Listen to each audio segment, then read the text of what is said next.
Hello, friends. My name is Doug, and this is Dale. Someday I'm going to say, hello, my name is Dale, and this is, and just to see what you say.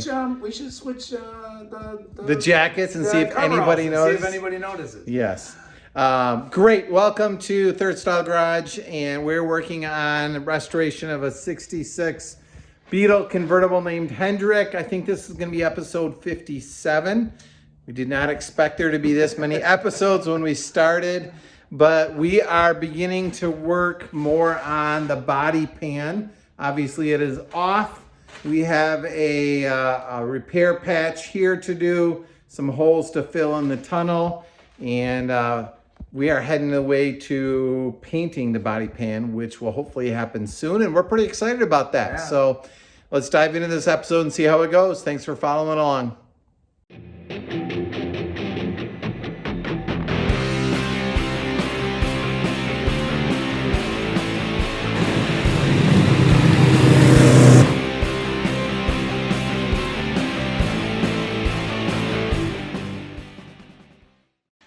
So obviously the body pan is off of the car. If you've watched other episodes, you know that there are 3 giant holes in the tunnel, which we did not put in there, but we're in the process of sealing those up.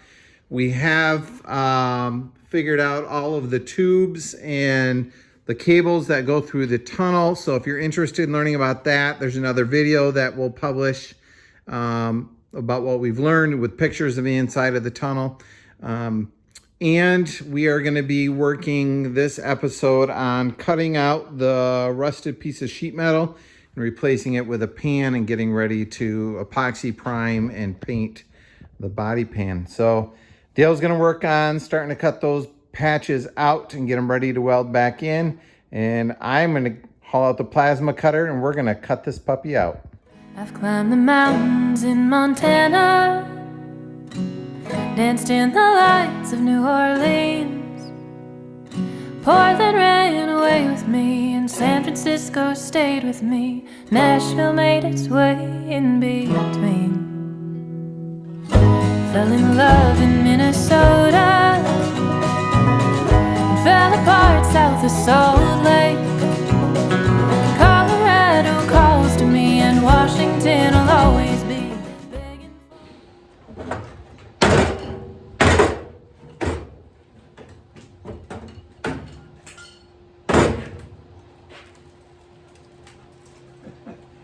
Thanks. Your car, Dale. Putting holes in my car again, Doug. Hello, quick update. It's another third stall night for Dale and I. Dale's been doing the majority of the work on this, so I'll film it and take the credit for it. A lot of what he's been doing is figuring out, okay, where is there good steel, where is there not? We really want to, and it's important for those of you who might be doing this, to keep the seat rails. Don't get hasty and cut those out. The patch pan that Dale bought from Wolfsburg's West does not come with the seat mount for it, so that's important to know. So we've cut out back here and then into kind of this area between the seat rails, and so now we're going to work on trimming the tray or the replacement pan slowly to kind of fit and nest in there, so we make sure that it fits well. We had a couple choices as to where to cut.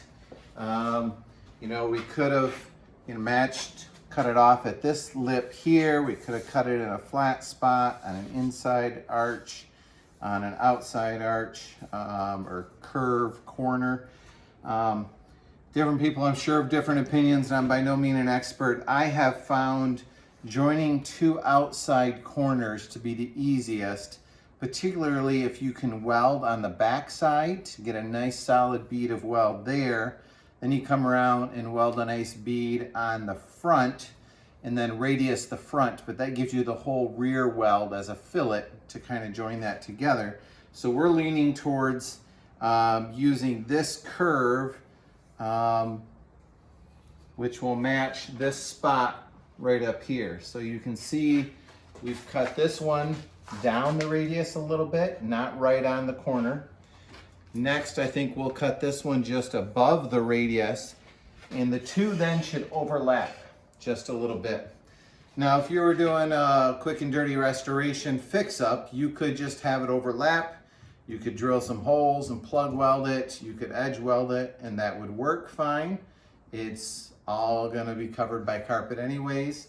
Not the best or necessarily the right way to do it. So we're gonna trim it closer and then real slowly, just keep cutting away that edge and test fitting it and cutting it and test fitting it until we get to the point where there's just an 1/8 inch gap in there, or 1/16 inch gap all the way around, and then we will butt weld the two together.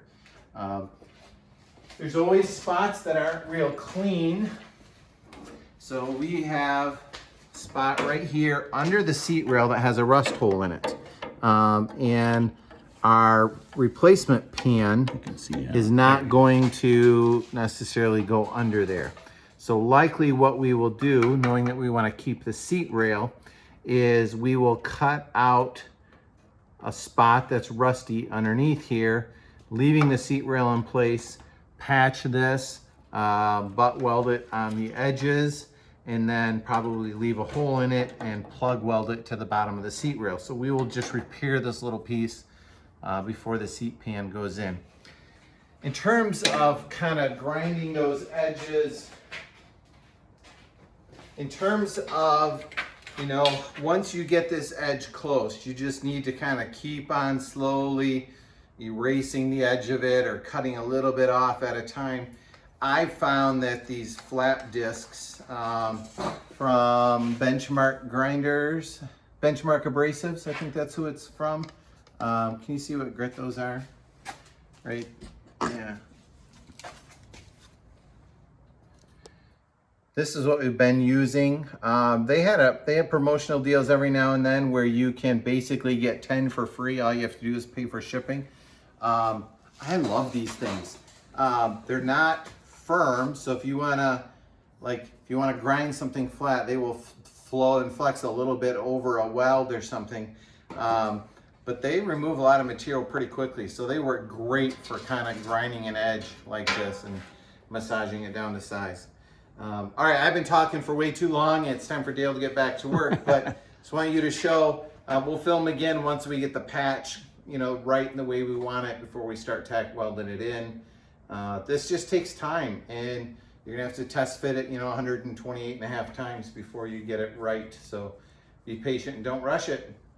It'll turn out nice. Get back to work, Dale. All right, here we go. We also did fill in those, the 3 holes in the tunnel. So that was something. What holes? Yeah, exactly. There you go. So not gonna go in the tunnel anymore. Hi, quick update for you. This is the second time I filmed this update because the first time I did the classic, I thought I was filming and wasn't.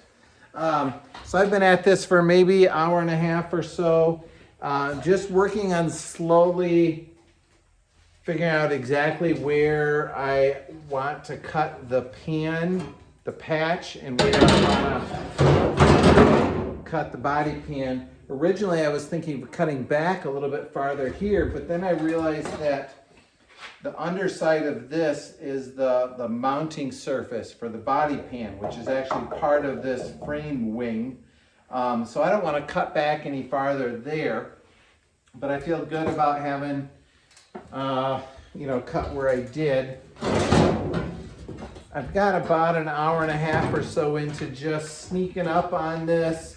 I love using my Benchmark Abrasives flap disc. It's for trimming the edge of the sheet metal. You can just slowly kind of erase the edge of the metal back and forth until you get it where you want.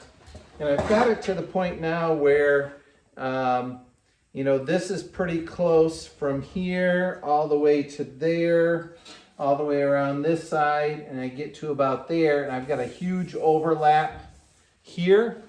And I've got a huge overlap that you can just see at the front where I've got like 2 inches of metal overlapping the two. So if I were to pull this to the side, you can see I've got this big thing and this big thing. So I could just keep kind of slowly grinding and matching it, until I have this patch all the way around. But then I do have the challenge of holding it in place while I weld it. What I'm thinking of doing is a bit of a kind of modified, what's called a cut and butt, where I'll tack weld some of these edges in, and then I will take my grinder with a cutoff wheel, and I'll simply make a cut right along this line through both layers of metal after I've tack welded this in. And once I do, this corner piece will fall away. The opposite corner piece on the bottom will fall away, and I'll be left with a nice 1/8 inch gap. So this piece will drop down. I'll be able to edge weld that. Then I can do a vertical cut here, weld that, and then a vertical cut across here, weld that, and then I should be done. So it's called a cut and butt. I haven't done it very often. If you want to learn more about it, I highly recommend Fitzy's fabrication channel on YouTube. He's a guy up in Newfoundland, or very fun guy to watch. Way more experience than I do. So just look up Fitzy, Fitzee, and watch his stuff. So I'm pretty close to starting to tack this in, and I need to take the paint off the edges of it so I can get a good weld penetration, and then maybe I'll put it on time lapse so you can watch the process. Fell in love in Minnesota, and fell apart south of Salt Lake. Colorado calls to me, and Washington will always be begging for a piece of me to stay. Maybe some things never change, but I wanna know how it feels to hang pictures on a wall, sleep in the same bed at night. I want reasons to stay, I want someone to take up my time and miss me when I go.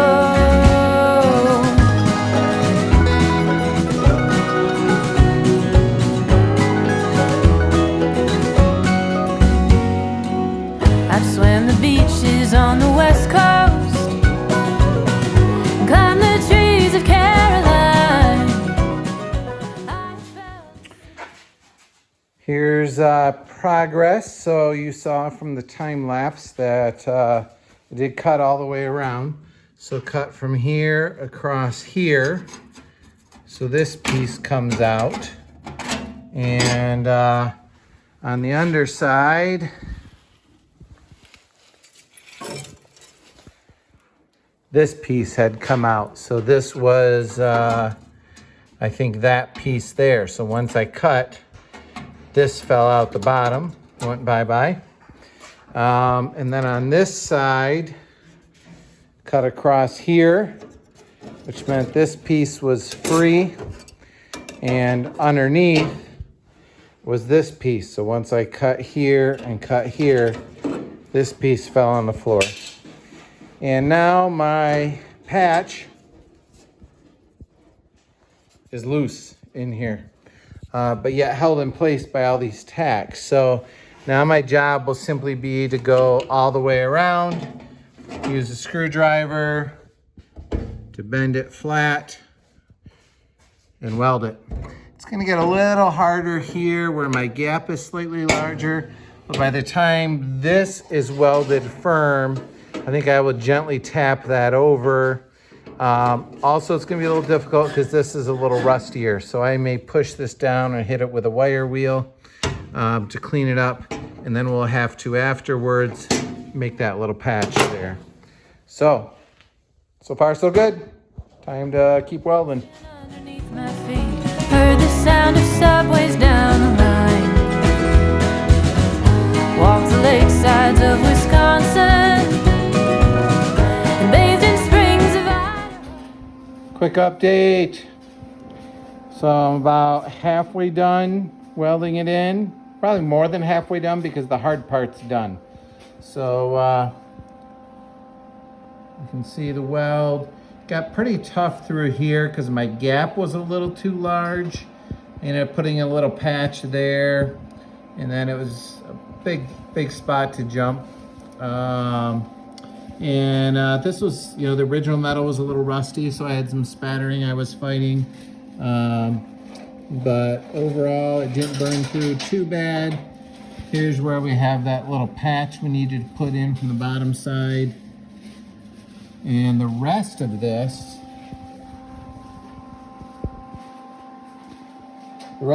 should be much easier to weld because it's all nice solid steel. So I'm gonna start buzzing that out next. All right, that's gonna wrap up this video. Unfortunately, we're not completely done, but we're close to done. But we are out of time for tonight. So the pan is in, it is welded all the way around. You can see the welds. And then just for satisfaction's sake, I ground this edge down so we can kind of see what it'll look like after the weld is removed. And then we'll need to do a very similar thing to the underside to grind it smooth and then weld in any spots that we missed. And that little patch there. Thanks for sleeping, Dale. You're the best. Hey, thanks for doing this work. This looks great. All right, thanks for following along, friends. That's gonna wrap up this episode as we work on the body pan. Coming up soon will be final prep and some paint. Paint epoxy primer on the pan. All right, have a good night.